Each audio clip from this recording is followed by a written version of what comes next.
Golden Radio Hour. Wait a minute.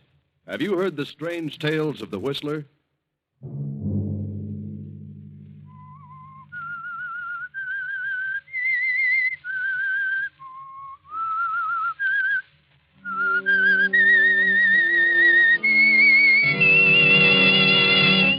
I'm the Whistler.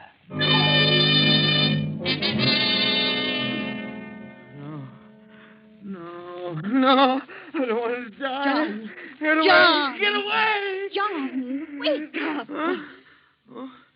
Oh. Where is he? Where's who? That man. Oh, you've been having a nightmare, John. Huh?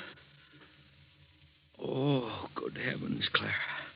It was awful. I dreamed there was a man in this room, and he stood right over me. And he said I was going to die. I was going to be murdered within 48 hours. Sunday night, and again CBS presents The Whistler.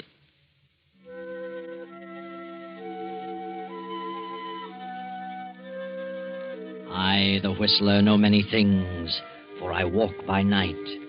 I know many strange tales, many secrets hidden in the hearts of men and women who have stepped into the shadows. I know the nameless terrors of which they dare not speak. And so I tell you tonight the strange story, Death Comes at Midnight. John Prentice is a manufacturer, a very busy man who needs his rest. But John had a frightful dream. The dream was not brought on by a guilty conscience, but John's life has been above reproach. He loves his wife, Clara, and their grown daughter, Eva. He has done no wrong to any man. Why, then, this awful dream with its prophecy of death? Now, the following evening, the Prentices are planning to attend a lecture, and Dwight Cooper, Eva's fiancé, is going with them. The wife and daughter are in the living room awaiting his arrival. Oh, there's Dwight now, Mother. I'll go to the door. Wait a minute, Eva. You'd better make sure who it is before you open the door. Oh, Mother, you still worrying about that dream Daddy had last night? Well, I can't help being nervous about it. Well, of course it's Dwight. We're expecting him, aren't we? I'm going to let him in.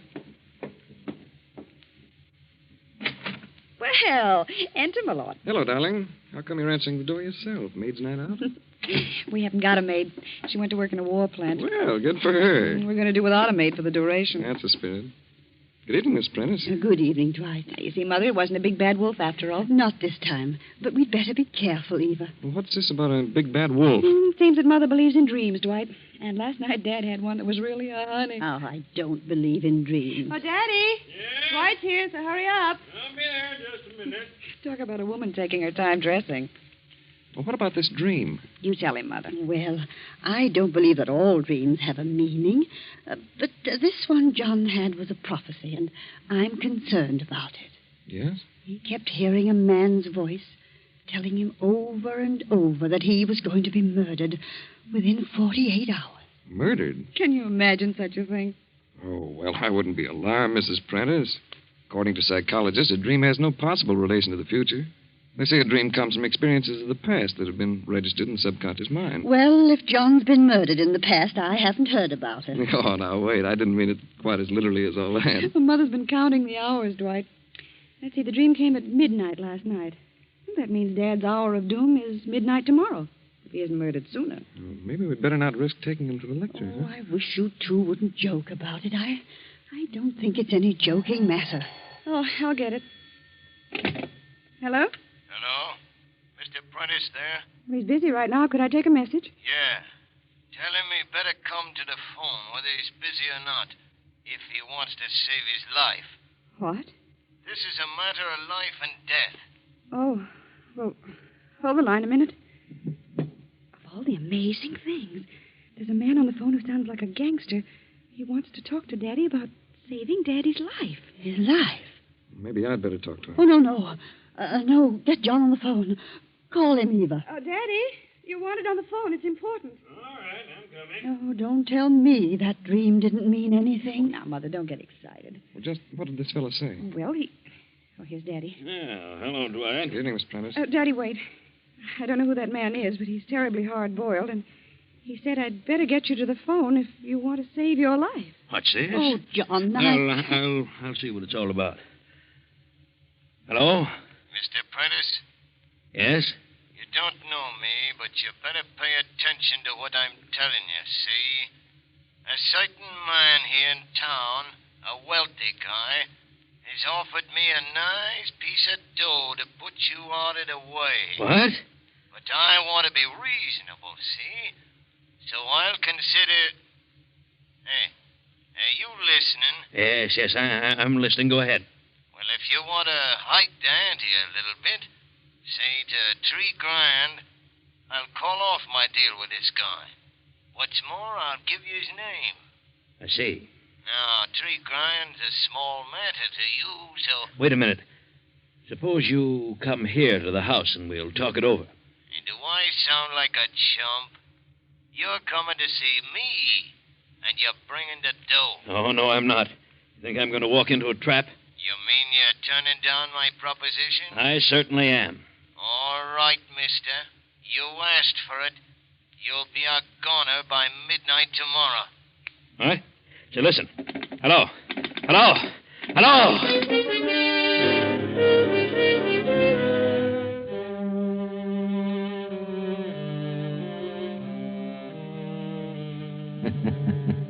Midnight tomorrow.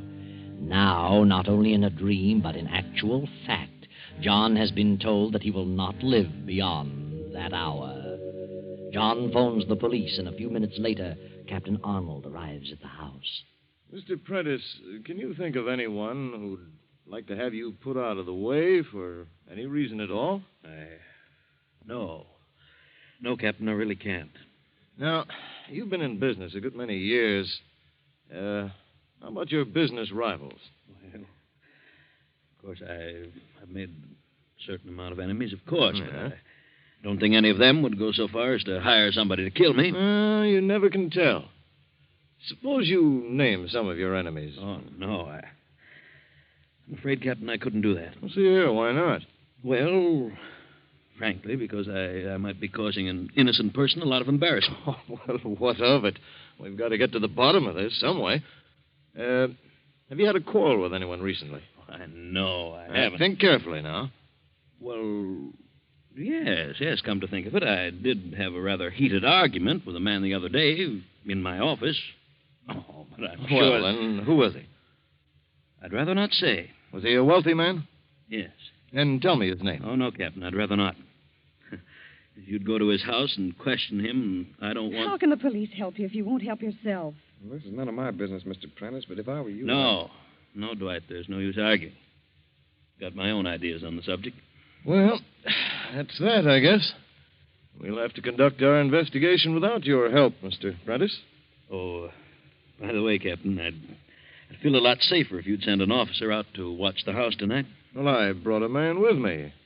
He's out in the car. I'll leave him here. Oh, that'll be fine. I'll leave the car, too, in case he needs it. Well, we'll do what we can, Mr. Prentice. Let us know the developments. Oh, of course. I want to thank you, Captain. Good night. Good night. Good night, Captain.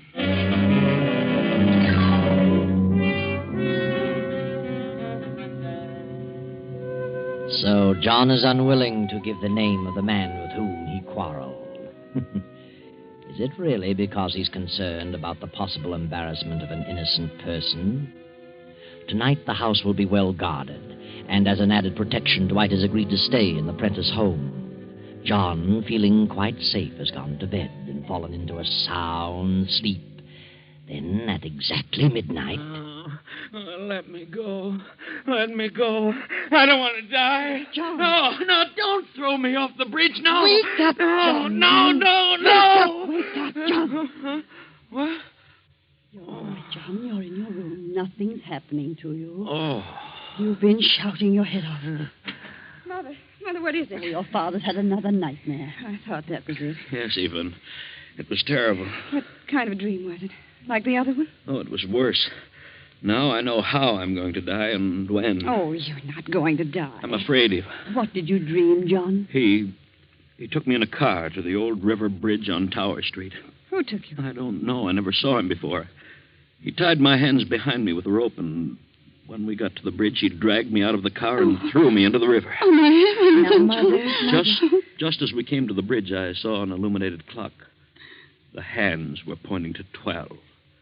That's when I'm going to die. Oh, Daddy. What time is it now? Well, it's after 12. Oh. Then it's tomorrow at midnight, just like that man said. Daddy, don't talk like that. This dream doesn't mean anything. What about my other dream? It meant something. No, it didn't. That phone call didn't have a thing to do with your dream. It was just a coincidence. Now, things will look different to you in the morning. Eva, Yes? would you mind sending Dwight in here? But he's asleep, Daddy. I know, but please send him in. I want to talk to him.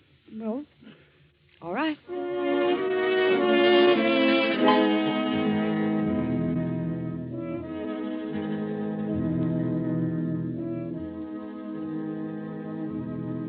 Sit down, Dwight. They told me about the dream, Mr. Prentice, but I wouldn't let it bother me if I were you. I can't help being bothered. The dream was so vivid, Dwight, and it fits in so perfectly with what's happening in real life. Yes, I'll admit that's rather strange. The reason I sent for you, well, if anything should happen to me, I want you to sort of take charge of things for Clara and Eva. How do you mean? I've made a will that takes care of my property, but there's my life insurance. It amounts to $100,000, and the money will have to be invested. I see. Who's the insurance payable to? Clara, but of course she knows nothing about investments. You advise her, will you, Dwight? I've got faith in your judgment. Yes. I'll be glad to help in any way I can. Come to think of it, I owe a payment on that policy right now. But the grace period isn't up for a couple of days yet. I'll make the payment if I'm still alive. Oh, I have an idea you'll be alive, all right. But as you say, if anything should happen, I'll be glad to advise Mrs. Prentice. Oh, I knew you would, Dwight. And thanks.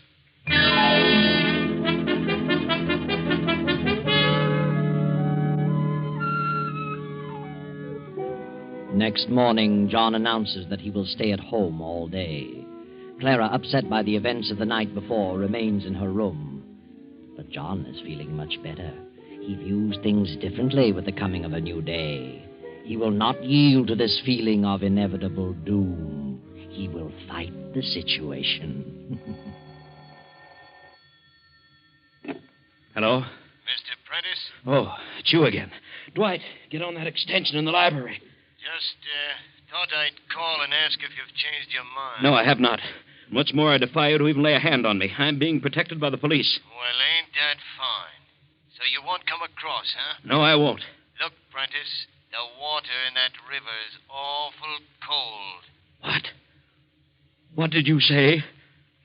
Hello?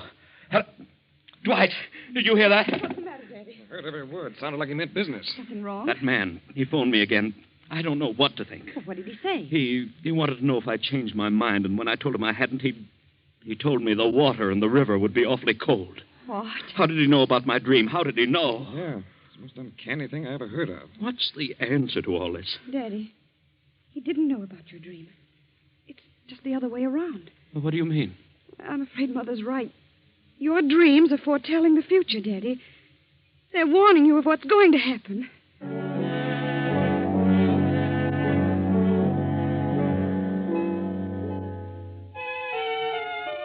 And now John's spirits are crushed again. For if the dream told the truth, then his fate is sealed in spite of anything he can do. Dwight, however, is not ready to give up. He is annoyed with Eva for admitting her belief in the dream. Darling, for your father's sake, you shouldn't have said what you did, even though you believe it yourself. Oh, I know, Dwight. Perhaps I shouldn't. I said it before I thought.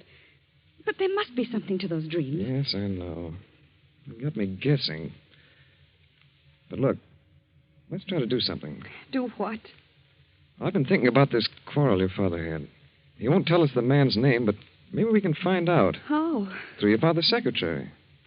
Quarrel took place in his office, you know. Oh, yes. Miss Edwards might know about it. Well, shall we get down and see her? But look, let's not tell her what we want the information for. The less we say about this situation, the better. We'll give her some other reason. Yes. Get your coat and hat on, honey. We'll get out of my car.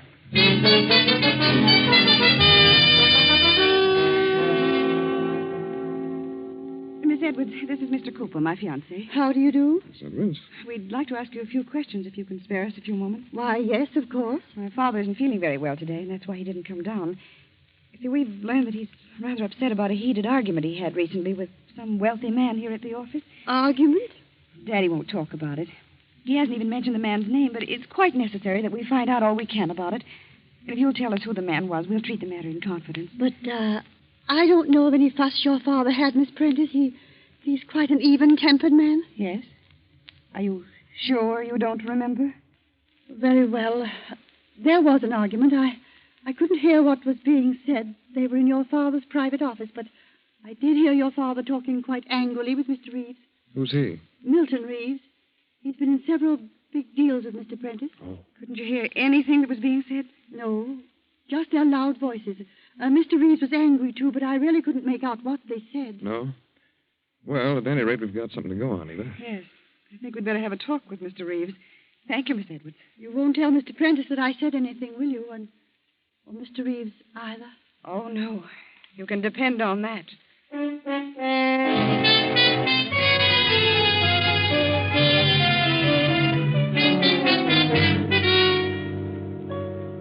I'm Dwight Cooper, Mr. Reeves.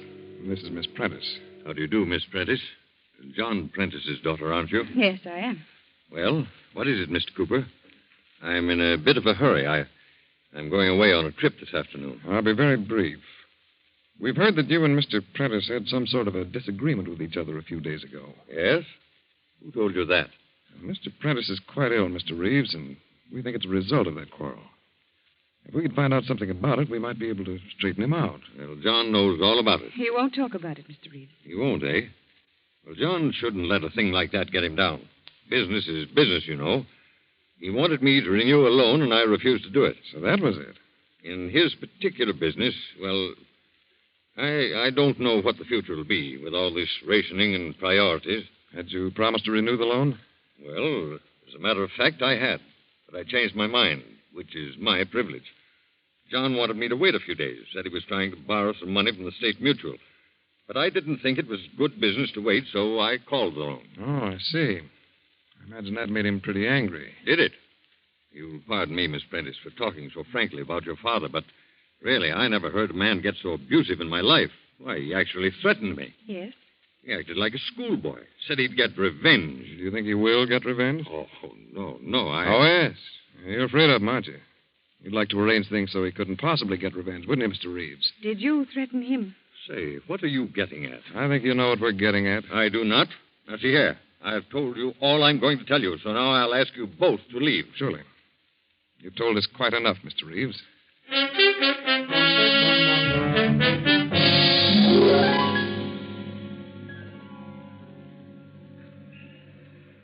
Dwight, hadn't we better go to the police station and tell Captain Arnold? No, darling, not yet. But I'm sure Reeves is the one who's hired that thug to kill your father. So am I. He said he was going on a trip. He wants to be out of the way when it happens, so he won't be suspected. Of course. Then why shouldn't we have him arrested? I'd like to get more evidence first. I want to find out more about that loan. Who do you think could tell me? Well, Mr. McAdams ought to be able to tell you. He's the treasurer of Daddy's firm. All right, I'll go see him. Look, honey, suppose you take a taxi and go on home. See how things are getting along. Oh, Dwight, Please, honey, I may have to do some running around. Look, don't tell your father about this. Oh, no. All right, Dwight. But don't be gone too long. I won't tell him.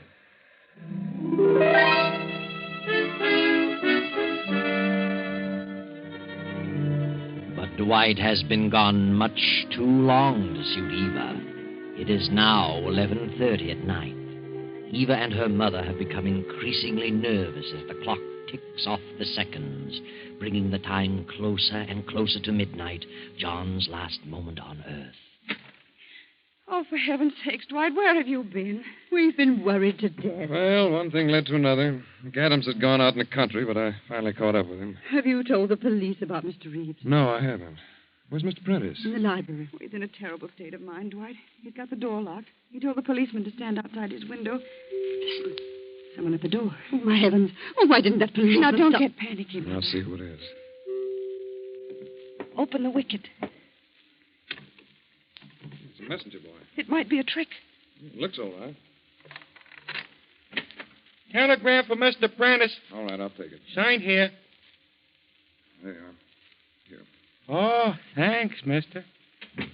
I wonder who'd be... Mrs. Prentice, have I your permission to open this message?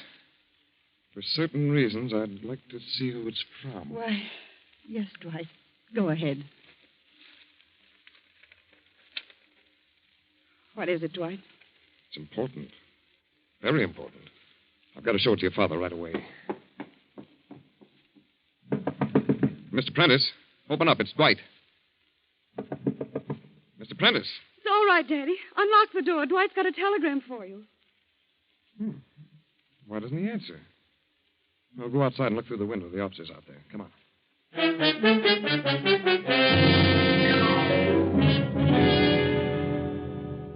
Where is that officer, Eva? I don't see him. I don't know, Dwight. Daddy told him to stay right here by the window. Eva, look. The window's wide open. What? What's that? Oh, my heavens. There's the policeman on the ground. Something's happened to him. He's hurt. Officer! Officer! He's coming around. What happened? I seen a car drive up in the alley. Oh. A light-colored sedan. And just as I started to investigate, somebody slugs me in the back of the head. That's all I remember. And they've got him. They've got Daddy. Darling, I'm going after that sedan. How do you know where it went? I'll find it. I'll drive to the Tower Street Bridge. I'm going with you. No, you stay here, Eva.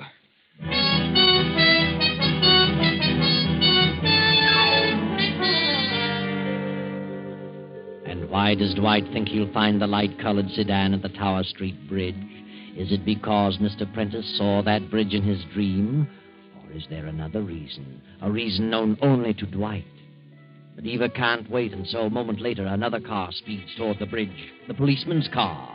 The officer is at the wheel, and Eva and Clara are by his side. Oh, officer, can't you go faster? I'm driving as fast as I can, Miss Prentice. Say, I better put in a radio call to headquarters and have them send a squad car to the other side of that bridge. No telling what we'll run into there.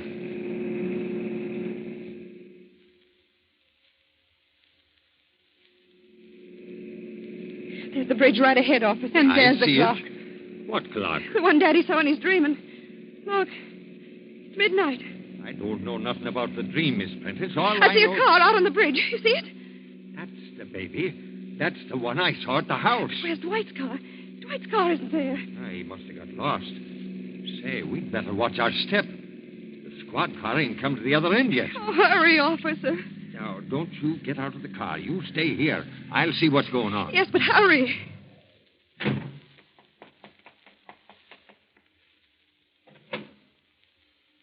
All right, Miss Prentice. You and your mother can come here. Is Daddy there? There ain't a soul here. The car's deserted. There were two ladies. He's already done it. Who's done what? Oh, can't you remember anything I told you about Daddy's dream? I'm talking about that man. He's thrown Daddy in the water. Oh. Is there something we can do? Oh, it couldn't have happened very long ago. If your father's been thrown in the river, Miss Prentice, he's a goner, but now nobody could swim in that current. Oh, poor Daddy. What I can't figure out is why the guy left the car here. Oh, poor John. Hey, look. There's some rope in the back of the car. And a knife. He tied Daddy's hands. Hey, here comes the squad car now.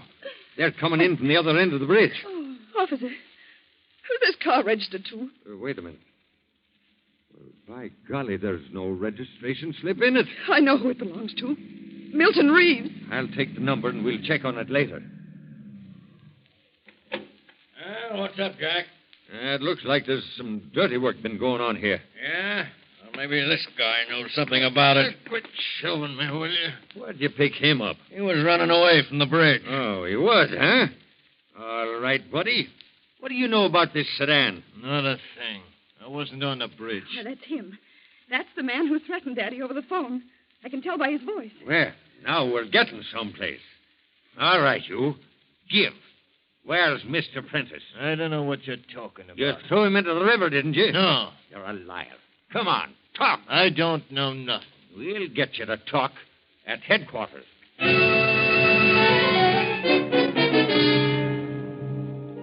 A few minutes later, the river's being dragged for Prentice's body. But what has become of Dwight? He hasn't been seen since he drove away toward the bridge. The two heartbroken women return home to wait for the sad news. They step into the house, and Mrs. Prentice breaks into a sob. Oh, come, Mother. You must try to get hold of yourself. We must try to be brave. Oh, I know, dear. I know. What has become of Dwight? Oh, I don't know what on earth could have happened to him. Eva, darling. Dwight, what are you doing there in the library? We thought you'd run out on us. Well, I haven't been here long. Oh, Dwight, it's terrible. I never dreamed such a thing was going to happen. No, just be patient, darling, and I'll tell you everything. I told you I finally saw McAdams. Yes? Well, the story about the loan was a lot worse than we thought. I found that Reeves had a grudge against your father. So he planned to ruin him and get everything he had. And he did just that, by refusing to renew and calling the loan. He did it deliberately. He worked in a backhanded manner and wrecked the business. He held the paper on everything your father owned. Father's broke. Yes. Reeves broke your father. Absolutely penniless. Reeves has the business, this house, everything. He pulled it so fast that your father hadn't a chance to get on his feet. When I found that out, I suspected the truth, but I wasn't sure till I got to that bridge. The truth? When you did go to the bridge? I did. And I got there just in time to prevent the tragedy. I pulled your father into my car by force, turned around on the bridge, and came back here. What do you say? He isn't dead. No, he's here, in the library. Oh, Kevin. John. No, just a minute, please. I'll bring him in. Come in, Miss Prentice. Oh, Father, thank heaven you're safe. John, what happened? I know how you feel, Mr. Prentice, but you'd better tell him. Yes, Dwight, I will. You see, my dears, I just couldn't bear the thought of my wife and daughter suffering poverty. The only thing I had left was that insurance policy, and it would have lapsed in another day. I had to think fast. John, you don't If mean... I'd commit suicide while the policy was in effect, you'd get $100,000. But I wanted to spare you the disgrace of a suicide, so I decided to kill myself and make it appear as though I'd been murdered. Then, as I developed the plan, I got an inspiration. Why not hang the murder on Reeves, the man who had deliberately ruined me? That would be my revenge. Well, now you know the whole story. Now you understand the nightmares. But the telephone call. Oh, I hired the man to make the calls and steal Reeves's car and drive me to the bridge and then give me the motor, as though it had stalled. All so that my murder could be traced directly to Reeves, who really had a motive to kill me. What motive? Well, my secretary knew all about it. When I discovered it was Reeves who was back of my failure, I threatened to divulge something I knew about him. He flew into a rage. The secretary heard him, and that was just what I wanted. But I knew I couldn't raise the money quickly enough, and my insurance policy was up tomorrow at noon. Well, that's the story. And it's all a miserable mess. Yes, John, it's all a very, very sad situation. Oh, but wait a minute. What about that telegram the boy delivered earlier? Where does that fit in? Was that part of your plan, John? Telegram? What telegram? Let me see it, Dwight.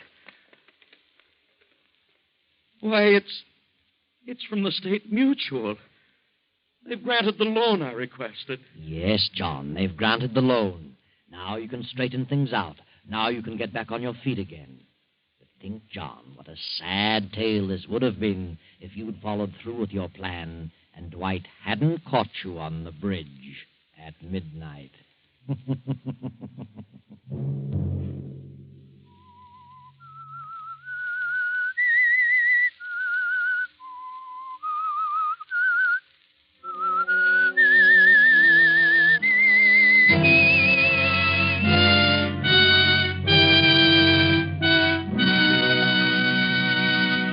CBS has presented The Whistler.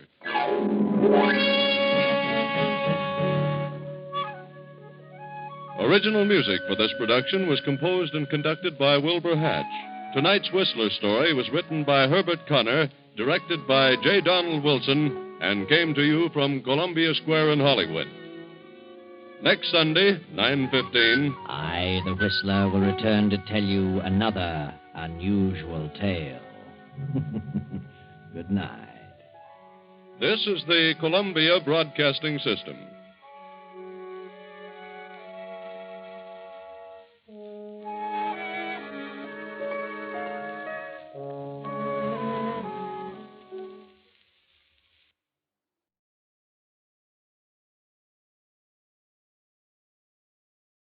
Wait a minute.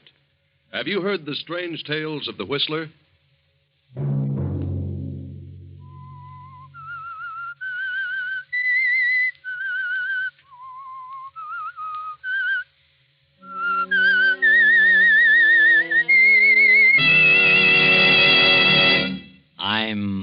Whistler.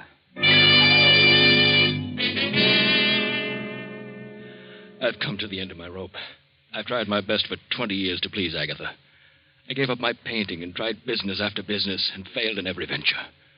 Now I can't go on any longer. I'm through.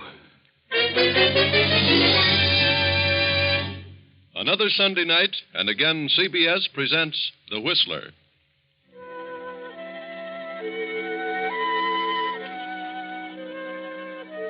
I, the Whistler, know many things, for I walk by night. I know many strange tales, many secrets hidden in the hearts of men and women who have stepped into the shadows. And so I tell you tonight the amazing story of the alibi. Poor Henry Farrington paces the library floor.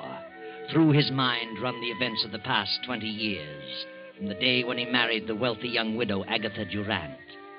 Henry hadn't $1 of his own then, nothing but charm. He still hasn't $1 of his own, and now very little charm. Henry was a struggling artist, but Agatha was a businesswoman and was determined to make Henry a businessman. And Henry had tried hard. Agatha backed him in venture after venture, bossing him, completely dominating his every moment. But Henry experienced nothing but failure, and gradually Agatha's love turned to disgust.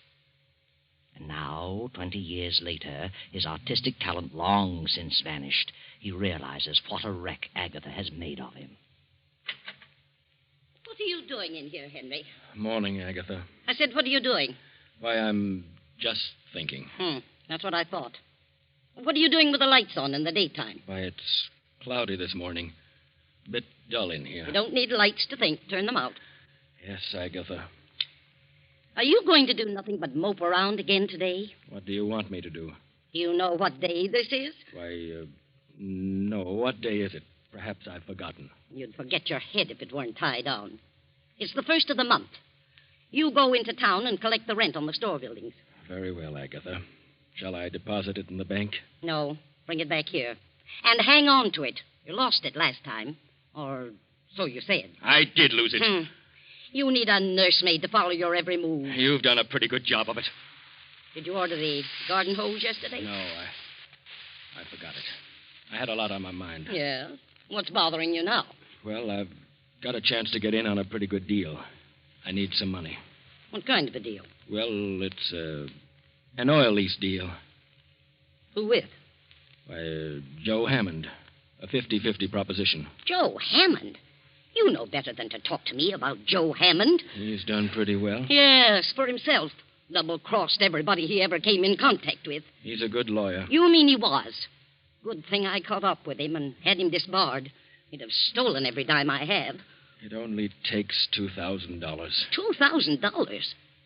Add up all the thousands I've given you to put over business deals, and you'd have a fortune. You haven't an ounce of business sense in your whole body. I never said I had. That was your idea. You started me on my business career, and you can take the consequences. What do you mean by that? I'm going in on that deal. I need $2,000. And one way or another, I'm going to get it. I wish I knew what you mean. You'll know later. Where are you going? Into town to collect the rents. You better bring it back with you.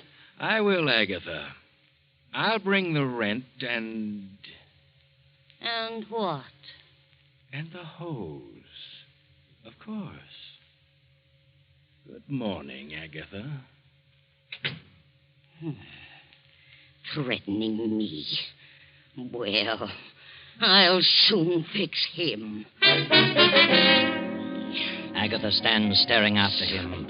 Terrible thoughts race through her mind. Thoughts of fear, disgust, hatred, money, death, revenge. Her head begins to whirl. She can scarcely breathe. Her eyes bulge in terror, and she clutches at her heart, her throat. Higgins! Higgins!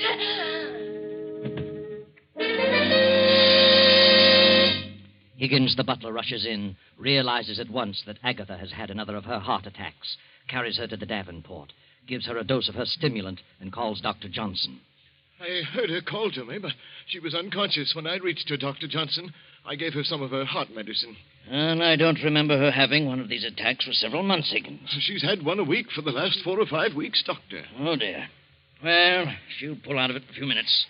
Her heart's in a terrible condition. She's been under some extreme emotional strain. Oh, yes. She's coming round now. Ah, morning, Agatha. Oh, what are you doing here? Well, you haven't been eating enough apples. Who sent for you? What's happened? Why, well, ma'am, you had another attack. I called Dr. Johnson. Attack? Nonsense. No, it isn't nonsense, Agatha. You've had one of the worst attacks you've ever had. No. Believe me, if you don't drop all this business worry and control your temper, well, you won't have many more. Oh, bosh. Tell me, what brought this on, Agatha? Some deal turn out badly, lose a little money someplace? No, I didn't. Oh, all right, Agatha. But I'm warning you, you'd better slow down, forget business, and control that temper. Do you realize what your blood pressure is? No, and I don't care. Oh, dear. Henry must have pulled a dilly. Who said anything about Henry? Oh, no. Take it easy, Agatha. You know you're your own worst enemy. Well, I'll be running along. Good. Plenty of rest and quiet, and no temper. Goodbye, Agatha. Goodbye.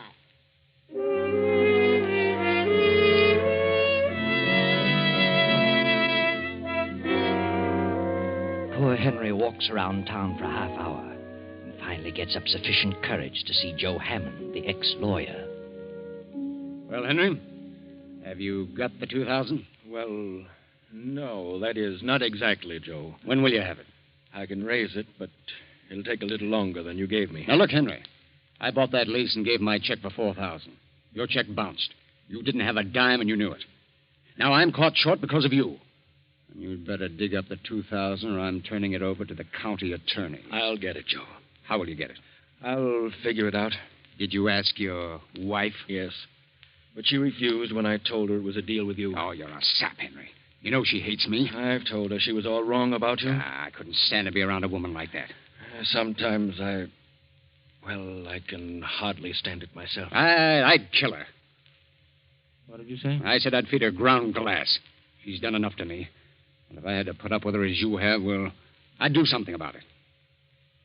What would you do, Joe? I'd wring her neck. I can't stand a bossy woman.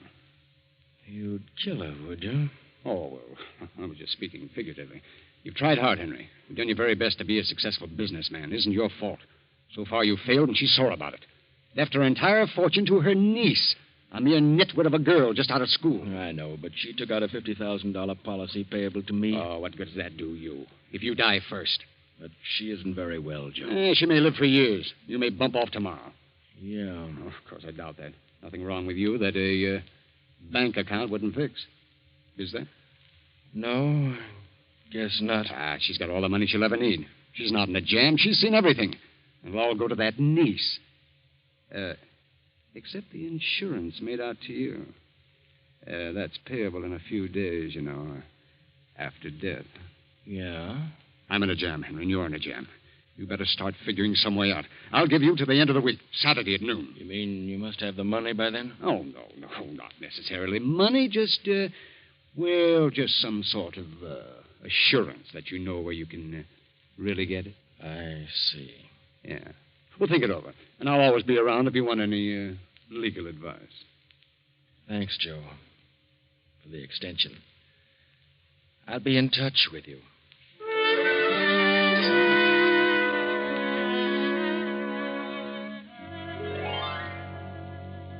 Agatha is in her room now, sleeping. Her niece has come home from college, having graduated, and brings with her a young man. The two young people are waiting for the aunt to wake up. Believe me, Janet, this is certainly a swell place. I had no idea it was like this. I thought you'd like it, Grant. I've never lived in a house with more than 6 rooms. This place must have at least 15. More than that, darling. Mm-hmm. Your Aunt Agatha certainly must have a lot of money to be able to keep a place like this. She has. She has more than she knows what to do with. What'd the butler say happened to her? Oh, she had another attack. It's her heart. She has a terrible temper and pays no attention to the doctor's warnings about getting excited. According to Higgins, the doctor said he doubted if she could stand another like the one today. Must be in pretty bad shape. Do you think she'll like me, Janet? Why shouldn't she? I do. Oh, I warn you, she's a sour face and grouchy. But don't let her upset you. She'll get used to you. I love you very much, Grant. That's all that really matters. I love you, Janet, more than anything in the world. Your aunt will see you now, Miss Janet. Thanks. Come along, Grant. All right. You wait outside the door. I want to talk to her first. I'll try to get her in a good humor. Boy, this is a tense moment. I feel like I'm going before a judge. Hello, Aunt Agatha. How do you feel? I feel all right. How long have you been here? Oh, about half an hour. Sorry to hear you had another attack today. You should take things more calmly. That's easier said than done. How's Uncle Henry? He's in town. Good-for-nothing man. Oh, I wouldn't say that. What do you know about it? Nothing. Oh, I think I know Uncle Henry rather well. All men are the same. I wouldn't trust one around the street. Well, that's a matter of opinion. Aunt Agatha, Well, what's on your mind? What are you trying to say? I have a surprise for you. Surprise? What do you mean? I brought a guest home with me. A guest? Least you could do was warn me. Who is she? It isn't a girl. Who, then? Just a minute. Come in, Grant. Aunt Agatha, this is Grant. Grant? Grant who? Grant Collins. I'm very happy to meet you, Mrs. Farrington. What's he doing here? He's going to stay here for a while. Why? Well, because I asked him to. Well, I didn't ask him. But, Aunt Agatha, you don't understand. I understand, all right. And I don't need any explanations. Is this an example of what you've been doing at college, running around with men? Well, this is different. Grant is more than just a friend. I have enough trouble around here now without taking on any more. You'll have to leave at once. What? You don't know what you're saying. I certainly do. Perhaps I can explain You it. keep out of this. This doesn't concern you. I'm afraid it does concern him, Aunt Agatha. Well, who is he? Where'd you meet him? What does he do? Well, I'm just an ordinary person. I haven't come from any great family, if that's what you mean. And I haven't any money. What's your business? Well, I haven't any regular line. I've done a lot of things. But I'll hit on something. Another one. Just like Henry. You ought to have more sense than that, Janet. But I love Grant. Nonsense. And I love Janet. Young man, you better leave this house before I lose my temper. I'm not going to have my niece throwing herself away on a nobody. Now get out. Just a minute, Aunt Agatha. This is my home, too. Grant is here at my request. Is that so? Your home, eh? It's your home only so long as I choose to make it so. You're my heir, but if you dare to defy me, I'll change that quicker than you can bat an eye. Oh, you're jumping to conclusions. After you get to know me better, I think you'll like me, Aunt Agatha. Aunt Agatha? What do you mean by Aunt Agatha? I'm your nephew. Did you say nephew? Yes, he did. Grant and I are married. Married? We were married today. How dare you? How dare you do such a thing without consulting now, please, me? Aunt Agatha, don't let yourself get excited. Get out of here. Get out. But please, Mrs. Farrington, give me a chance to explain. This marriage will be annulled immediately, Janet, or I'm through with you. Do you hear? I'll change the will and leave you nothing. It's final. Now get out. Get out, both of you, and leave me alone. Get out. Come on, Grant. Let's leave her alone before she has another attack. What do you think we should? I'm all right now. Leave me alone. Say, I never expected anything like this. Neither did I. She certainly is in a bad way. Yes. I didn't realize it was quite this serious. She's in a terrible mental state. Well, this is a pretty situation for us. Oh, I don't want you to leave, darling.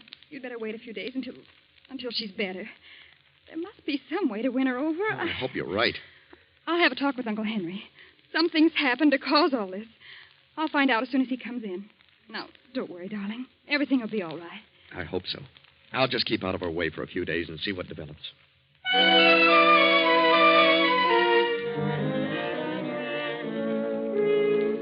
Now, long after dinner, Uncle Henry sits alone in the library, deeply lost in thought. On the desk before him is a small calibered revolver. His fingers toy with the weapon. And as the door opens, he slips the gun into his desk drawer. Janet closes the door and steps into the room. Uncle Henry. Huh? Oh, come in, Janet. I wanted to talk with you alone. Talk with me? Very well. What is your opinion of Grant? Why, I like him. Fine boy. Do you suppose it would do any good if you talked to Aunt Agatha? I?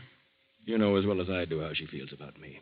And in her eyes, Grant is an exact counterpart of me. She thinks it's the same situation over again. And she's determined that you won't have to put up with a failure as she did with me. But how does she know he'll be a failure? I'm her yardstick for all men without means. What happened today to cause the heart attack? Her violent temper. But there must have been a reason. Yes, Janet, there was. I had a deal on, and I needed $2,000. She flew into a rage and had the attack after I left the house. What on earth are we going to do about her? I don't know, Janet. As for me, well, I've come to the end of my rope. I've tried my best for 20 years to please her. Now, well, I just can't go on any longer. I'm through. What do you mean? Just that. There's nothing left for me now.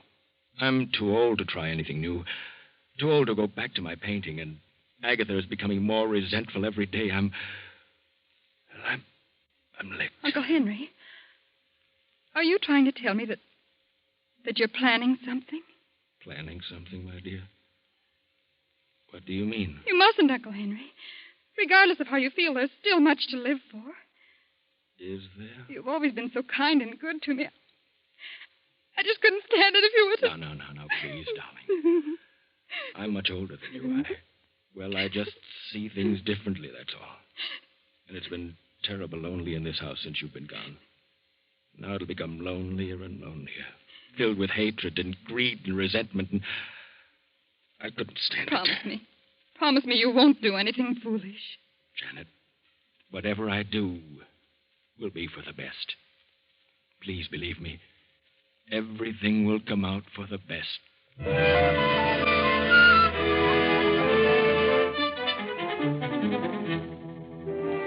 Around 12 o'clock that night, Janet, Grant, and Henry go to their rooms. The big house settles down to sleep. Then, 2 hours after midnight, Agatha stirs uneasily in her bed. An eerie figure in white stands beside her. She opens her eyes. What? Who's there? I want you, Agatha Barrington.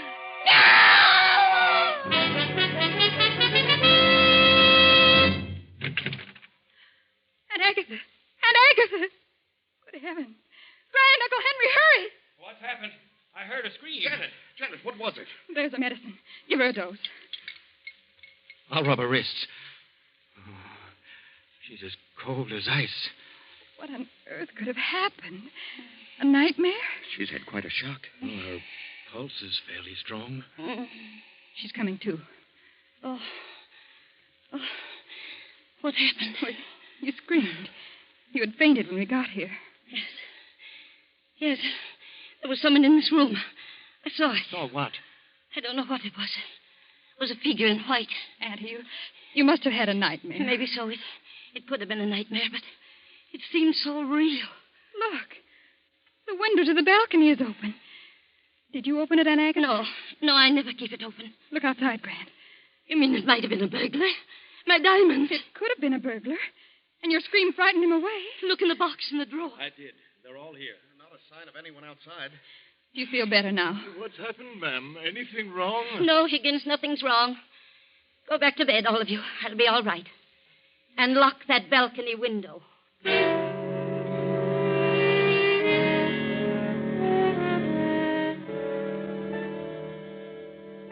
Now it is the next night. Uncle Henry is sitting alone at the desk in the library, lost again in a deep study. Grant and Janet are in the living room. You really think it might have been a prowler last night, Grant? Well, I don't know. The window was open. It could have been. I'm inclined to think it was nothing more than a nightmare. She's been so upset lately. Well, if it was a burglary, he didn't get anything. Well, that's true. And he might try it again. If he does, he's liable to get a good scare. What do you mean? This. Grant, where did you get that revolver? Out of my trunk. Oh, please, Grant, I don't like guns. Let them take what they want. If you start shooting, they're liable to shoot back. Besides, jewels can be replaced. Now, don't worry, darling. I couldn't shoot anyone if I tried.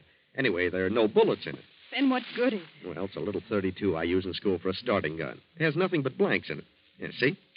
It won't hurt anyone, but it'll give them a good scare. Well, blanks or no blanks, I don't like guns around. Now, don't worry, darling. Oh, good heavens, it's 7:30. I'd better get dressed or we'll be late for the Morrison's party. Oh, yeah, you better hurry. I'm all ready. I want to see about the car. Oh, Higgins. Yes, sir. Come in, sir. I was just having a little coffee and a bite to eat. Would you care for anything, sir? No, thanks. Did Rollins check my tires and gas? I did, sir. Rollins and the others are all off tonight. I put your car in front. Oh, thanks. Excuse me, sir. The Farrington residence? Yes? Oh, yes, Mr. Hammond.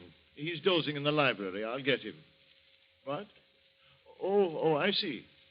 Yes, I'll tell him. Goodbye.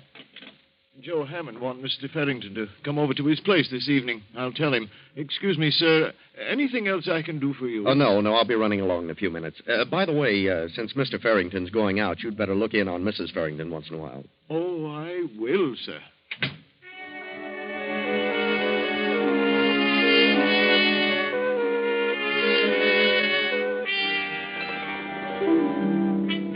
So Grant and Janet drive to the Morrisons' estate to attend the charity lawn party. And Henry goes to talk things over with Joe Hammond, the ex-lawyer who holds Henry's bad check. Then, toward midnight, the lawn party breaks up and Grant and Janet return home. Well, that was a wonderful party, Grant. I never saw so many people. Friends I haven't seen for 4 years. I was thrilled to death. Yes, it was quite an affair. I wonder how much they raised. Good many thousands, I imagine. And did that red-headed gal sell war bonds? I'll run up and see how Aunt Agatha is. I'll be right down. Right. I think I'll have a nightcap. Want one? No, thanks. Hello, Grant. Oh, hello. Party over already? Yeah, big affair. Had a great time. I got to talking business with Joe Hammond, and first thing I knew, it was almost midnight. Grant, call Dr. Johnson. What? Janet, what is it? Aunt Agatha. Come quickly, Uncle Henry. Call Dr. Johnson, Grant. You can't get him. Call the emergency hospital. Get a police ambulance.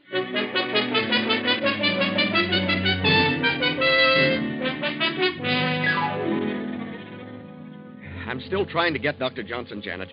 Never mind, Grant. Police surgeon says we won't need Dr. Johnson. Did he pull her out of the attack?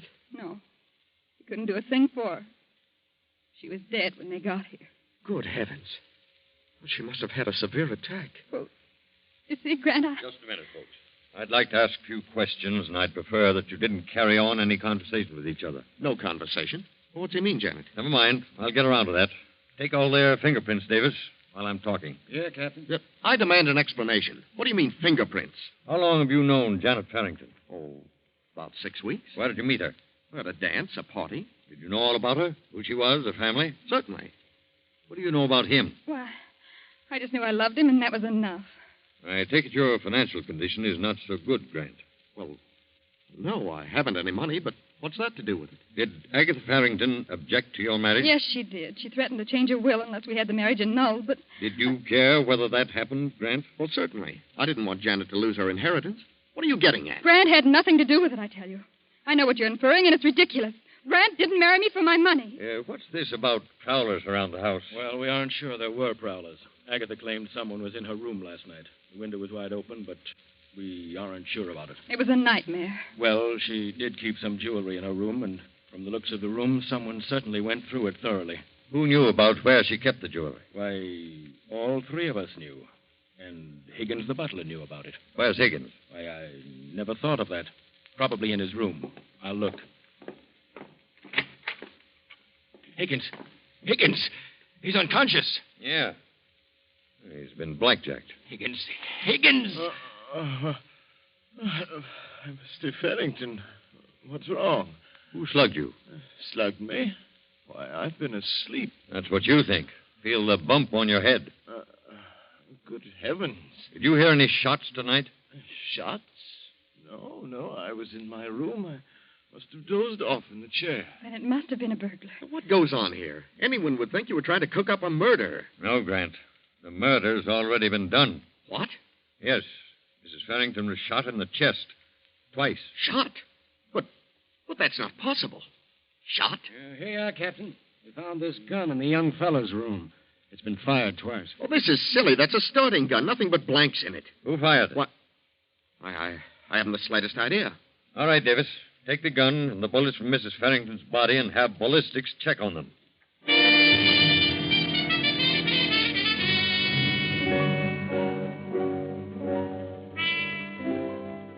Well, young fellow, according to the ballistics test, the bullets that killed her were fired from your gun. But it isn't possible, I tell you. My gun had nothing but blanks. And there were no fingerprints but yours.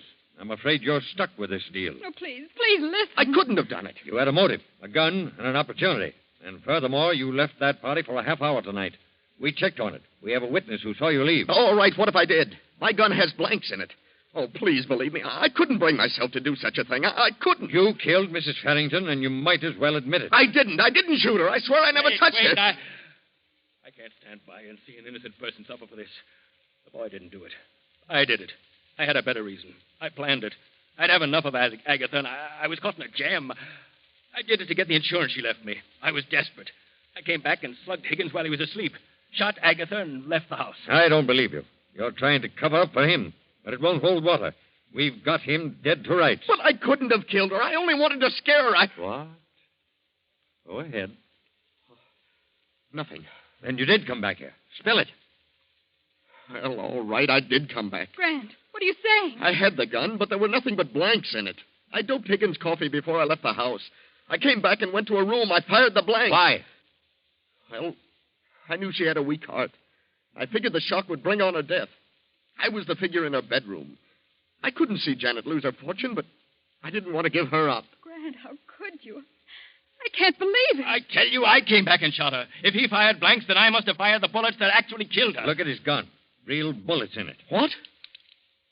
Why, they are bullets. Where's your gun, Farrington? Here.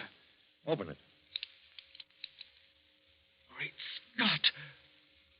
Why, they're blanks. That settles it. Come on, young fella. We've had enough talk about this. The evidence is all against you. Yes, Grant. The evidence is all against you. And nothing can save you now. Try as he might, Henry can never convince anyone that he planned to kill Agatha. Although it is true he did come back and fire at her, just as you did, Grant. But it was definitely you and your gun that fired the fatal bullets. Of course, I know what you're wondering. How did the real bullets get in your revolver? You know, don't you, Janet? Tell us what happened. I saw Uncle Henry put a revolver in his desk as I stepped into the library that night. I was afraid he was going to kill himself. When Grant showed me his gun with the blanks, I switched the shells in their guns to keep Uncle from committing suicide. You see, I never dreamed that Grant had a plan afoot to cause my aunt's death by mental murder. There you are. Another tale of greed and revenge and hatred, all unraveled as neatly as you please.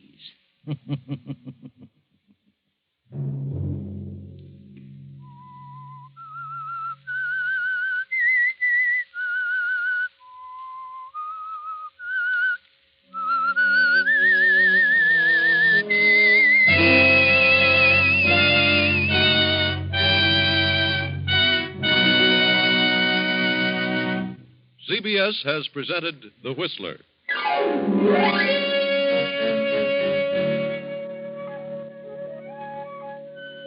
Original music for this production was composed and conducted by Wilbur Hatch.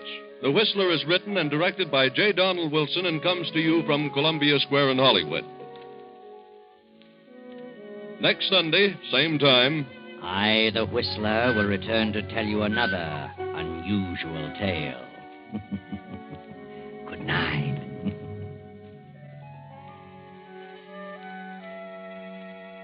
This is the Columbia Broadcasting System.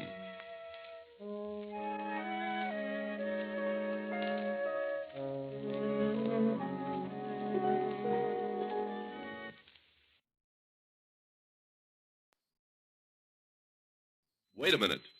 Have you heard the strange tales of the Whistler?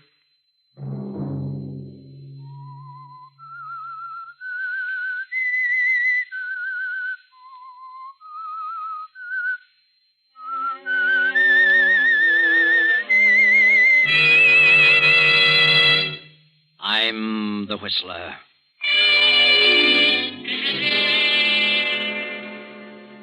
John was here in this room. I saw him and talked to him. He had a message for me.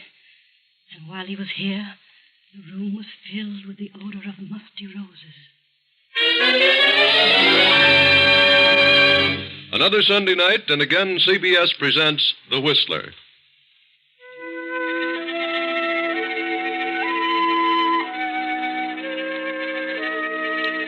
I, the Whistler, know many things, for I walk by night. I know many strange tales, many secrets hidden in the hearts of men and women who have stepped into the shadows. And so I tell you tonight the unusual story of apparition. In the midst of a circle of tall, moaning pines spreads an old mansion. On the second floor, a low light burns in a large bedroom, the bedroom of Elizabeth Kemper, the elderly mistress of the mansion. Mrs. Kemper's husband, John, died suddenly a year ago and left his entire estate to his wife, Elizabeth. Shortly after John's death, Elizabeth brought her husband's sister, Bertha, and Bertha's daughter, Celia, to live with her. Since John's death, Elizabeth's health has gradually failed and she has taken to her bed. In the meantime, Elizabeth's only sister, Mary, has come to live in the great house, and Mary's son, Herbert. Now, long past midnight, Elizabeth tosses in her bed and mumbles. John, what is it? What do you want? Why don't you say it? Suddenly, Elizabeth's door bursts open, and Bertha moves into the room and stands beside the bed. Elizabeth? Elizabeth? Huh? Elizabeth! It's Bertha. Oh, Bertha. Oh, yes, Bertha. Why did you scream? Scream? Did I scream? Yes. Just as I came in the room. You must have frightened me. Were you dreaming? No, I don't think so. But I don't know. I thought John was here. John? You thought John was here? Yes. Standing there beside the bed. Elizabeth, I saw him, too. Just a moment ago. What? In my room. Oh, but that's nonsense. Why should he always appear to you? I'm his sister. Yes. Yes, of course. John was trying to tell me something. Something about you. What? He was trying to tell me that you should listen to him. Listen to him? Something about the property. What about the property? He says he made a mistake. Mistake? He says he wasn't killed accidentally. He did it deliberately. He committed suicide. Suicide? Why should he have done that? He hasn't explained that. But he says now he knows the truth about everything. He knows that his reason for hating me and cutting me off in his will was unfounded, and he's sorry. He's been trying to reach you, but you aren't receptive. You claim you've seen John every night since the day he died. I have, Elizabeth. I swear I have. I've seen him many times in my dreams. But why doesn't he tell me what he wants? Some night, Elizabeth, John will reach you in your waking moments. Then you'll believe me. I can't understand it. He didn't like you, and he told me so. Why should he change now? Perhaps it would be best if Celia and I left you. Why should you want to leave all of a sudden? You have your own sister and her son, Herbert. You won't be alone. If I only knew what John was trying to say to me. I've told you what he's been saying to me. Mother, is anything wrong? We heard someone scream. At least I thought I did. No, nothing's wrong. Go back to bed. Elizabeth, what is it? What's what, Mary? Oh, dear me, I heard someone scream. What was it? Oh, you're all right. Yes, Mary, I had a nightmare, that's all. Oh. Well, I was worried. Better go back to bed, all of you. I'll be all right. Yes. Yes, come along, everybody. I'll see you in the morning. Good night.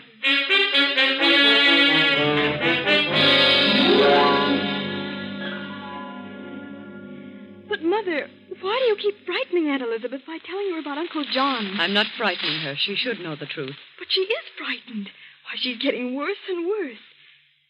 Are you sure you have seen Uncle, really? Do you dare suggest that I'm lying? Is that what you mean, Celia? No, Mother. I didn't mean that honest. It's better. And don't you ever say such a thing again. But why doesn't he appear to Aunt Elizabeth? She only dreams about him. That's something that can't be answered. There are those who are gifted with the powers to see those who have departed. See them and talk with them. I'm one of those so gifted. Do you understand? Yes, Mother. John is trying to get a message to Elizabeth about me. And because he finds it difficult to reach her, he's chosen me as the medium. What is the message? He left me nothing in his will because he hated me and thought I hated him. But you did. I did not. It was his imagination. But Now he's learned the truth. Now he knows I had nothing but his best interests at heart. He's trying to tell Elizabeth to leave all the estate to me. And he will continue to return to this house until his mission is accomplished.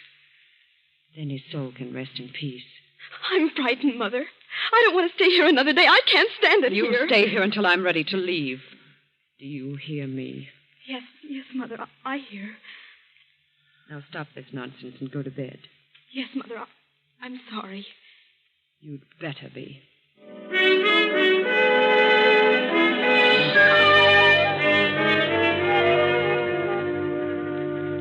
In another part of the great house, Herbert is talking with his mother, Mary, Elizabeth's own sister. Now, Mother, get hold of yourself. Oh, I'm terribly frightened, Herbert. Why should you be frightened? Nothing can harm you. What have you to be afraid of? Oh, there's something awful in this house. I can feel it. I don't want to stay here any longer. We must leave before it's too late. I'll admit that strange things are going on, but I'm not ready to leave here. Not just yet. We don't belong here, Herbert. Elizabeth is your own sister. I don't think John wants us here. You really believe that John's spirit is walking around this place every night? Well, what else? Then why doesn't he say what he's trying to say and get it over Well, with? I can't stay here much longer. I'll lose my mind. I can imagine John's not wanting Bertha here, since he stipulated in his will that Aunt Elizabeth must never give Bertha $1 of the estate. But what's he got against you? Nothing. Oh. He didn't say that Elizabeth couldn't leave you a part of it. Well, all I want to do is to get out of this house. Well, I don't feel that way about it. Why should you walk out and leave everything to Bertha? Well, that's why John's staying around here. He doesn't want anyone here. Well, ghost or no ghost, I'm not walking out at a time like this. Then I will. I'm leaving here tomorrow. Oh, no. No, you're not leaving. We're both staying until Aunt Elizabeth makes her will. You're staying here whether you like it or not. You hear? Yes, Herbert. But nothing good will come of it. I'm convinced of that. No? Well, we'll see about that. Good night, Mother.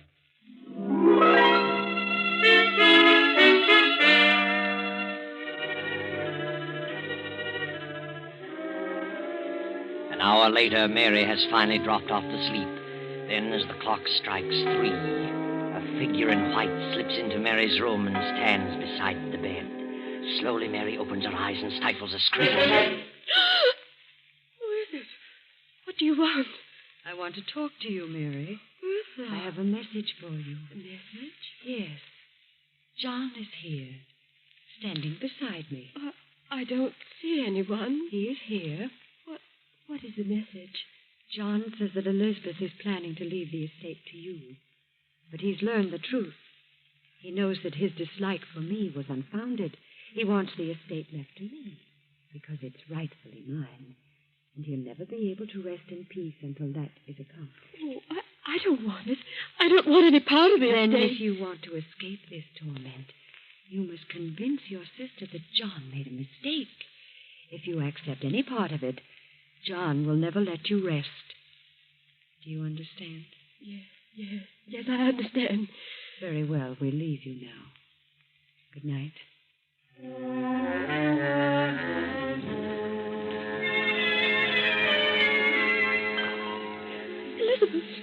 Elizabeth, wake up. Oh, what? Wake up. Oh, Mary, what's wrong? You're shaking like a leaf. He was in my room. Who? John, he was in my room. Mary, what are you saying? He had a message. He said you were planning to leave the estate to me, according to his will. But he made a mistake about Bertha. He wants you to leave it to her, so he can rest in peace. Mary, are you out of your mind? No, you must believe me. I don't want any part of the estate. Oh, please promise me. Leave it to Bertha and have done with it. I refuse to accept it. Get control of yourself, Mary. I'm leaving here in the morning. I'm frightened. And if you had any sense, you'd leave too. If you stay here, you'll go mad. Very well, Mary. If that's what you call gratitude, you can go. Oh, I'm sorry, Elizabeth, but I won't remain another night. Are you sure you saw John? Well, no. No, but he was there in my room. Did you talk with him? No, that is, Then how do you know he was there? Well, Bertha told me he was there. Bertha? Was she there, too? Oh, yes. She told me what he wanted. He said he couldn't reach you. Oh, why should John appear to everyone but me? Oh, I don't know.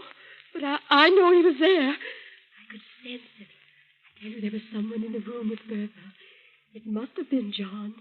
Oh, let Bertha have the estate or something terrible will happen to all of us. Oh, please, Elizabeth. Go to bed, Mary. We'll talk about it tomorrow. Yes, Elizabeth.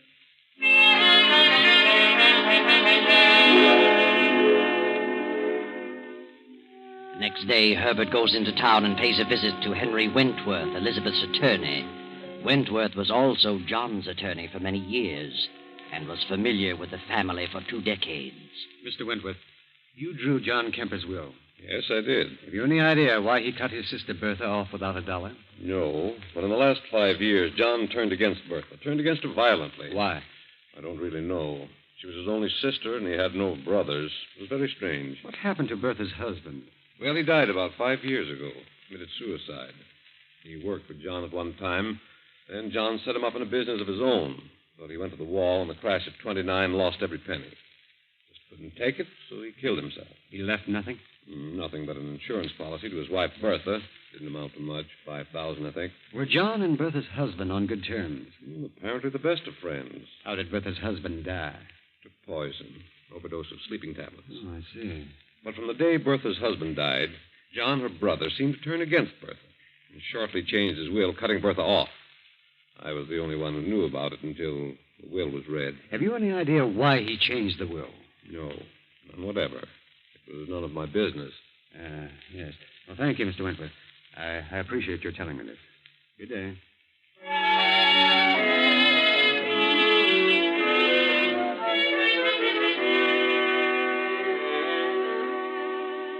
Then Herbert pays another visit, a visit to Dr. Martin, formerly John Kemper's physician. Dr. Martin is at first reluctant to talk, but finally answers a few questions. Doctor, you were John Kemper's physician for many years? Yes, that's right. Uh-huh. Was there anything wrong with him? You mean, was he unbalanced? No. Did he have any severe ailments? Well, no. No, the last year or so, he seemed to change considerably, though. Became a bit morose. Anything wrong with his heart? Well, yes and no. Yes and no? Well, he began to suffer from severe headaches. Took to using a lot of aspirin. Was too much of anything's bad. He was killed in a car wreck. Yes, he'd been to the city and was driving back home late at night. Drove off into the ditch. Did you attend him? I saw the body shortly after the wreck. He'd been dead about an hour, badly smashed up. Was it his heart? Oh, could have been, but I think he went to sleep at the wheel. Was there an autopsy? No, it was obvious how he died. His skull had been crushed in. Mm-hmm. Who had he visited in the city on business? I don't know. I never thought about it. Where is John Kemper buried? In the family vault at the edge of his own estate. Didn't you know that? Huh? Oh, yes. Yes. I'd forgotten. Well, good day, Doctor. And thanks for the information.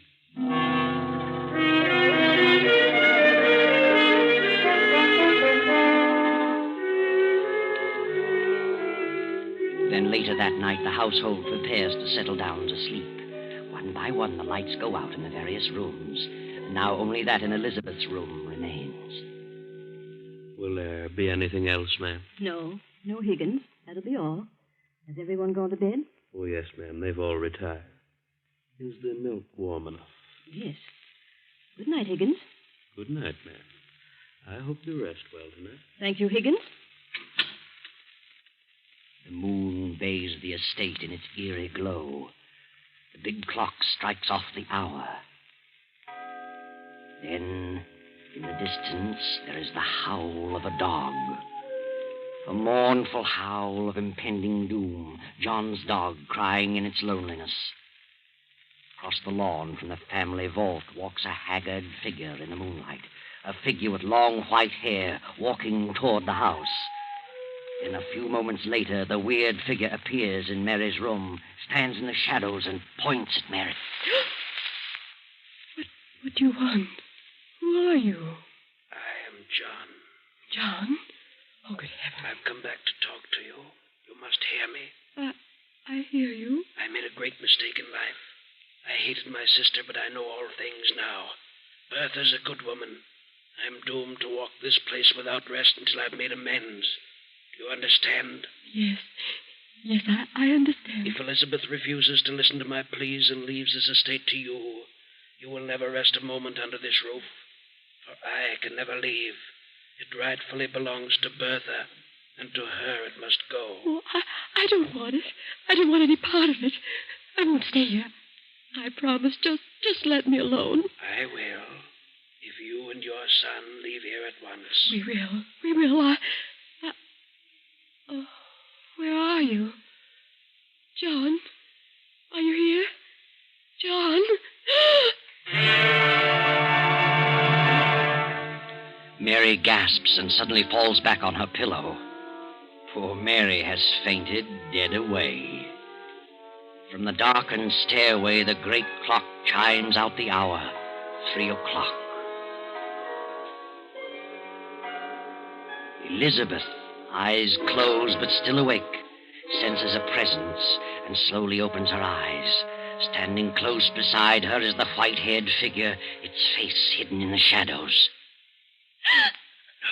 No, Elizabeth, don't turn on the lights. Who is it? You wouldn't want to see me. I've been out there too long. John! John! At last I've reached through to you. Oh, I must be dreaming again. Not this time. Why are you whispering, John? I'm not whispering, Elizabeth. Can't you hear me? Yes, I can hear you. What is that odor? Odor? Yes, a strange odor. Like the smell of flowers. A musty odor of roses. Why, I've just come from the vault, Elizabeth. John, what is it? What do you want? You're going to make your will tomorrow. Yes. Only you can right the wrong I've done. Wrong? My father left this estate to me with the understanding that I should leave it to Bertha. Yes, I know. I suspected her of wrongdoing and cut her off, and instructed you to do so. Yes. But now I know that I was wrong. You must leave the estate to her. You must right my wrongs so that I can go on to my rest. Yes, John. If you fail to do this, I shall be doomed to walk this place throughout eternity. And all those who come here shall not know a moment's peace. Yes, I understand, John. If you fail me, you too shall suffer my torment with me forever. Yes, I'll do it. I'll do as you say, only... John... Your heart, Elizabeth? Yes, You haven't much time, Elizabeth. You will be joining me soon. I know. John, where are you? I promise, John. I promise. Elizabeth clutches at her heart, gasping for breath. A few moments pass, and she revives sufficiently to reach for the stimulant on the nightstand. She pours a dose, and as she swallows it, she glances out the window over the moonlit grounds. Across the lawn moves the white-haired figure, gliding toward the family vault at the edge of the estate. John! Elizabeth drops the glass and falls to the floor. A few seconds later, Bertha hurries into the room. Elizabeth. Mary. Herbert. What happened, Mother? Hurry. Good heavens. Is she all right? Elizabeth? Oh. She's dead. Who screamed? Must have been Elizabeth. Had another attack. Why, she's still breathing. Put her on the bed. There's her medicine. I get another glass. You stay here, Mary. I'll get the glass from the bathroom. What do you suppose happened to her? Maybe it was Was what? I don't know. What's wrong with you, Mother? You're white as a sheet. Am I? What are you trying to say? I saw it, too. Saw what? What did you see? Well, I saw him. John. He was in my room a while ago. I talked to him. You talked to him? Yes, and he talked to me. I heard him and I saw him. What did he say? Stop whimpering and tell us. But he said... Mother, stop it. Oh, I won't stay. I won't. Come back here. Grab her, Celia. Elizabeth's coming, too. Aunt Elizabeth. Aunt Elizabeth. Oh, Herbert, You're all right now. Just take it easy. Yes, I'm all right. What's wrong with Mary? She says she saw John and talked to him. I think she's imagining things. No. She isn't imagining things. I know. I saw him, too. He was here. He talked to me. Oh, now look, Aunt Elizabeth. The whole thing is... No. He was here. It was no dream. I saw him walk through the garden toward the vault. When? It can't be very long ago. There was a strange, sickly odor in the room all the while he was here. It smelled like musty roses. Be quiet, Mother. Now maybe you believe what I've been telling you. What did he say? It was about his will and my will. And he talked about Bertha. About me? Yes. He said he was wrong about you. Wants to make things right through me. He knew I intended to make my will tomorrow. And he told me just what to do. Yes, that's what he said to me, too. You? Yes. Why, this is the strangest thing I've ever encountered. Why should he talk to you? Well, he did, I tell you. And Elizabeth must do what he wants. Otherwise, something will happen. What will happen? Well, I don't know. I want you to call Mr. Wentworth, the lawyer, and have him here first thing in the morning.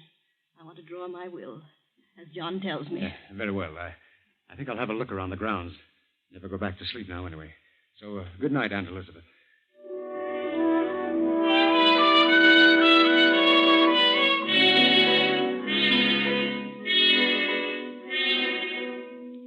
Herbert wanders about the grounds for a while and finally goes to Higgins, the butler, and after some persuasion obtains the keys to the family vault. The next morning, the lawyer, Wentworth, visits Elizabeth in her room. Well, how are you this morning, Elizabeth? Much better, Mr. Wentworth. Here, you had a bad night. Yes, I guess I had another attack. Oh, so? Mr. Wentworth, I want to draw up my will. I should have done it long ago, but, well, something held me back. I see. Well, I'll take down the data and have it typed, then bring it back for you to sign.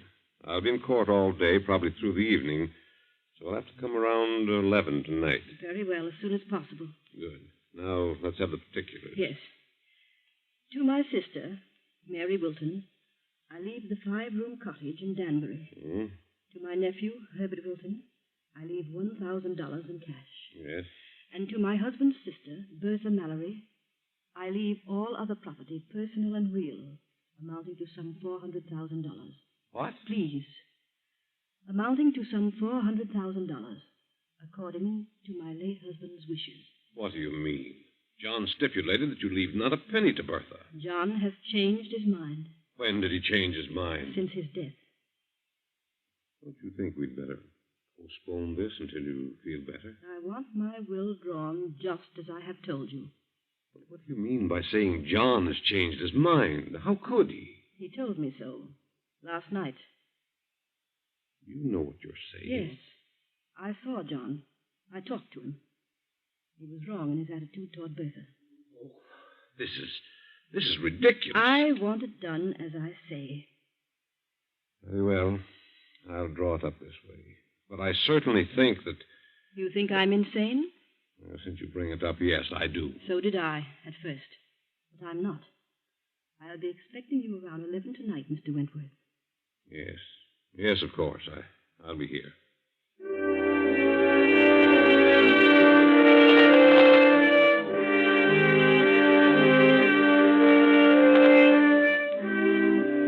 Now it is shortly after 11 the same night. The lawyer has returned with the will, and Elizabeth has called her 3 relatives to her room. Very well, Mr. Wentworth. This is drawn the way I want it. You mean as John wants it? I mean just that. I'm leaving the property that was mine before I married John, the small cottage, to you, Mary, and $1,000 to Herbert. All else I am leaving according to John's directions to you, Bertha. That's the way John wants it. And that's the way it shall be. You must do as you think best. I'm doing as John wishes. Hand me the pen, Wentworth. There you are, and I hope you all understand. I don't. Thank you, Elizabeth. Well, now that you've got it, Bertha, what good is it going to do you? What do you mean? How much chance do you think you'll have to use it? What happiness do you think it'll bring you? More than it would you. Isn't it rightfully mine? Is it? That's the way John wanted it. Oh, no, it isn't. It's the way you want it. I had nothing to do with John made a will. He's never wanted to change. Elizabeth knows better than that. Aunt Elizabeth knows nothing of the kind. This is my house now, and the sooner you leave, the better. You'll be leaving sooner than I will, you and your spooks. You don't believe in ghosts, and you never saw one. I saw John. Night after night. Everyone saw him. Everyone but me, because I'm not a dump. Your own Mother Mary saw him and talked to him. Hush, John is dead in his coffin out there in the vault. I saw him. But I did see him. So did I. You wouldn't know if you did see him. We would. We've seen him. Yeah. Then turn around. Turn around, all of you. And look. John! Good Lord. It's him. Is that John? Is it? Yes, yes. Take off your wig. Higgins! Yes, the butler. There's your spook. Why, I'm sorry, ma'am. You can go, Higgins. I'll explain everything. Yes. Bertha hired Higgins to impersonate John. That's a lie. Higgins would never have done it if he'd known about the murders. I trapped him into it. He confessed everything. Murders? What do you mean? I got wise to the whole thing. I investigated the whole story about Bertha's husband and John's accidental death. They were both murdered. You're lying. I had the bodies exhumed and examined. They both died of an overdose of sleeping tablets. The very same purchased by Bertha at a certain drugstore. He's crazy. He's crazy. I tell you, don't She put listen. the tablets in her husband's aspirin bottle. She was the one John visited. That night he had the wreck. She must have drugged him. That's why he went to sleep at the wheel. I didn't. She killed her husband for his insurance. And John cut her off in his will because he suspected that she killed her husband. It's a lie, I tell you. John never wanted his will changed. I have proof of the whole thing, and the police are waiting outside now. You haven't a chance, Bertha. You're guilty. The police. Oh, What no, good no. will all this do you? Where is your fortune now? They'll hang you. Oh, yes. Yes, I did. I did it. I don't know why, but I did it. I gave him the tablets. Did Higgins know that? No. No, he didn't know.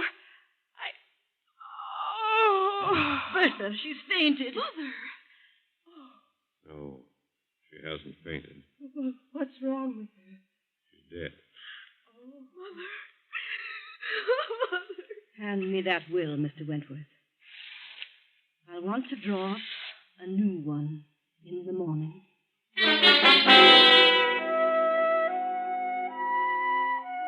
Well, there you are. That's the story. John never wanted his will changed, and for good reason. He really knew the truth. But wait a minute. How did you figure this one out, Herbert? You didn't really have those bodies exhumed, did you? I didn't have them exhumed. And if I had, there would have been no traces of sleeping tablets left. And there were no police waiting outside. I was bluffing, working on pure hypothesis. But it did work. Yes, it worked, Herbert. And it afforded me a very nice story indeed. Thank you, Herbert. You're welcome.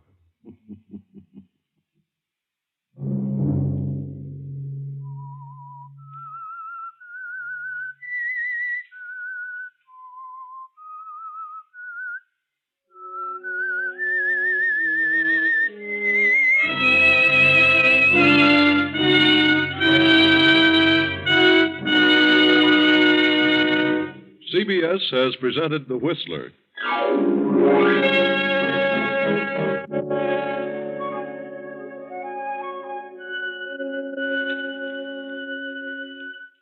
Original music for this production was composed and conducted by Wilbur Hatch. The Whistler is written and directed by J. Donald Wilson and originates from Columbia Square in Hollywood.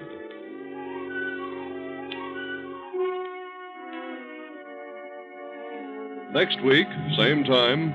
I, the Whistler, will return to tell you another weird tale. Good night.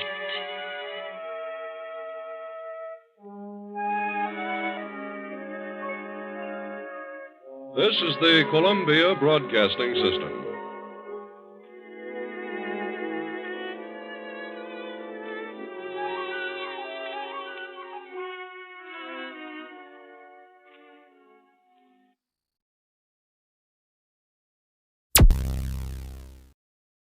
Thank you for listening. Please like and subscribe.